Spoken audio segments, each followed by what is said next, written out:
Our next participant, he is a graduate of electronics engineering from MMU with an interest in optical engineering. He says here he likes to play with Rubik's Cube and he enjoys heavy metal music. Rubik's Cube, heavy metal music, very interesting.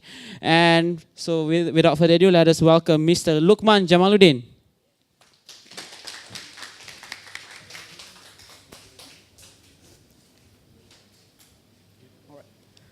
So imagine you're in your room in the middle of the night, surfing through Facebook or 9gag or Twitter. Then suddenly your house gets struck by lightning and every single power source gets turned off. What would you do then, right? I would reach into my pocket, then right away, right? Go to the power source and flick it up. Life resumes as usual, right? But what's important is that this little light here, without this little light, most technology today would be just a piece of paperweight, like that iPad there, the iPad that's showing the time. Without LEDs, right, most of the single technology literally would be very different from what we see today, right? So this here is an LED light. That right there, an LED screen. So I thought it would be interesting to explain how LEDs work. So in fabricating an LED, you basically just put two materials together. They fall under the same category called semiconductors. So you have an N-type semiconductor and a P-type semiconductor. So when you combine them in a single device and you channel an electric current inside, the electrons in the N-type semiconductor and the holes in the P-type semiconductor combine to release energy. That energy is then releases in the form of light. So, but what about the colors? Well, when you combine different materials, right, you have different energy levels inside them. Let's say for gallium phosphide, when the recombination process happens, you produce green light. Gallium nitride instead produces blue, and gallium arsenide makes red. So on this slide right here, you see white. So if you combine these three primary colors, green, red, and blue together, at the end, you have a white light. So, but what makes it so important is that LEDs are everywhere. You have it on your car, the traffic lights on the road, big screen TVs. Now it's all the rage, the 8K UHD TV, right?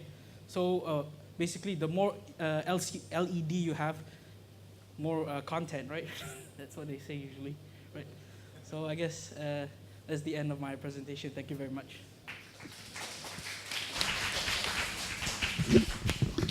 I love your storytelling skills, and also the effective use of what do you call it? LED. LED, yes. Yes. What can we expect in the future when it comes to LED? Maybe 10 years from now? Current technology, the next step is actually organic LED. So the one we're using right now is semiconductor or solid state.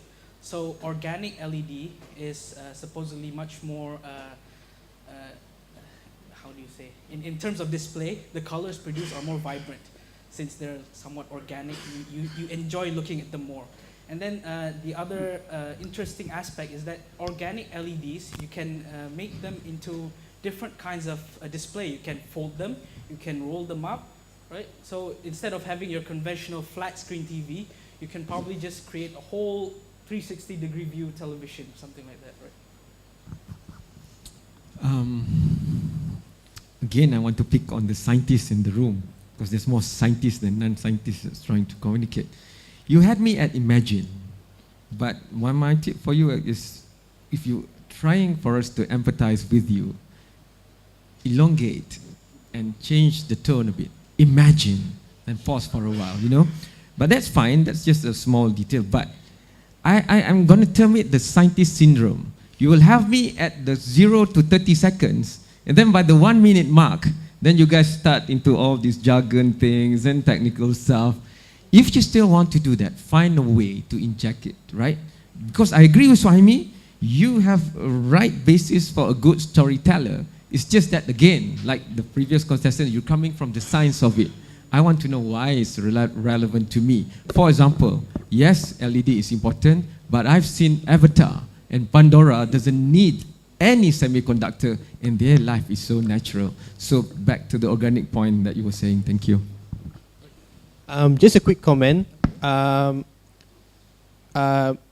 need to remember that, okay, now you may be talking to a lot of scientists, but you also need to remember that most of the cases, in most cases, your audience will not be scientists. So things like N-type and P-type, you actually need to, I would say don't use the scientific technical term, just go to a negative layer or a positive layer. It's something that the layman will understand. Yeah, so I'm the non-scientist that you're targeting, and I thought when you turned on the phone and you explained about the different lights, that's the sort of thing that I might try and sound smart about and tell somebody else. So I think that that is not all of what you're trying to do, but that is partly what you're trying to do, is explain to the layperson so that they will go away and maybe they're able to tell somebody else and sound smart. So if you kind of think of it in that way, that should be one of the focuses of your presentation. Any other questions or comments? This is totally unrelated. You said you listen to heavy metal music? Yes. Any particular band? Metallica, Oh. Avenged Sevenfold. No Iron Maiden?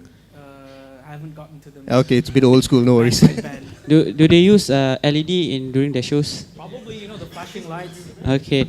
So, okay, thank you, Mr. Lukman.